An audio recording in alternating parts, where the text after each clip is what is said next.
5 things I wish I had done from first year of my college life. So number one is working on my communication skill. So it's such an underrated skill that we are not even taught in college or school. So communication skill doesn't mean learning, English or French. It means talking effectively, knowing the importance of, pause in a conversation, or, knowing the importance of eye contact and a lot more. The best you can do is recording a video daily in your phone. You can talk about your hobbies, what is your favorite food and why.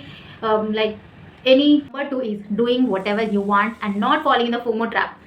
So yeah, making friends, chilling and outing with them is important, very important. But ignoring your guts and not doing whatever you know you wanted to do is not okay. You will regret later.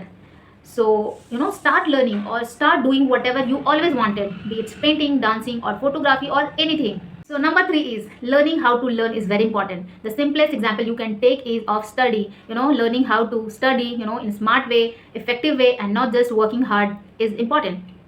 Like most of us, when we start learning anything and when it seems hard and boring to us, we leave it. But I was also of a kind. But in the process of learning gradually, I realized that if you want to learn, then showing a certain level of dedication, consistency, discipline and patience, solves all your problem and you can learn anything.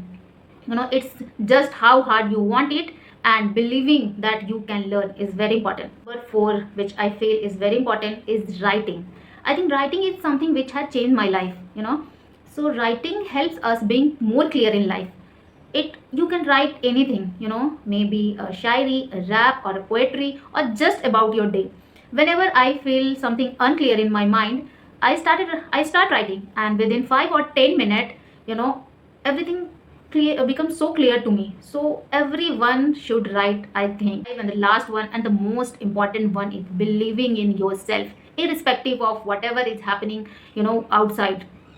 So many a time will come in your life when you will feel underconfident, you will doubt yourself, but that's the high time when you need to believe in yourself. And if such thing happens, then remember your journey, how you started, and you come so far along with your family. So if you are in your college life, then don't repeat these mistakes. As a senior, I am telling you. And if you like my videos, then for such more growth related videos, subscribe my channel. Bye bye.